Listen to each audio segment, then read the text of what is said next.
अरे कोटे दादन कौन 4 कोटी लोक को तो कोटे दादन गले 25 भाग लोक दादन पड़ेले वर्तमान सारा राज्य में मिनिमम 50 भाग लोक दादन जाऊँच राज्य सरकार तर्जमा करंतु अनुधान करंतु खाली कहले हेनी करने पड़ो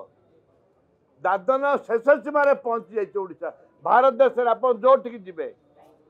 से ओडिया लोक दादन अच्छा ये हूँ आम गौरव ये हूँ आम गर्व दादन खटिया हूँ आम गर्व आ गौरव आमको लज्जा लगे कथा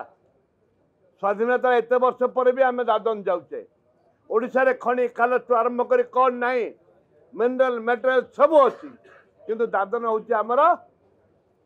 बंचवार स्वतंत्र अधिकार रही बोलिकी लोक कहते मुझे कहूँ दादन द्वारा ओडिशार स्वाभिमान बिक्री हो तो सरकार समय रे एत बड़े विभिन्न समय रे विधानसभा रे क्वेश्चन आसीला एवं आमे मध्य समस्ते विधानसभा बारंबार करुचु जे दादन होची ओडिशा रे प्रमुख समस्या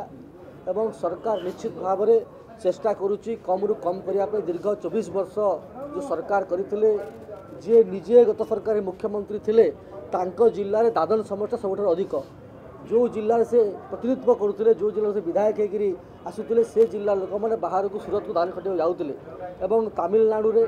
विभिन्न समय देखिए इटा भाटी रे दादन समस्या बहुत अधिक एवं ताऊ कि भाव में कमाजिब ओडिशा रे किभली भाव में इंडस्ट्री कराजिब ओडिशा रे किभली भाव में नुआ स्टार्टअप कराजिब एंटरप्रेन्योरशिप डेवलपमेंट कराजिब एम्प्लॉयमेंट रेट बढ़ाजिब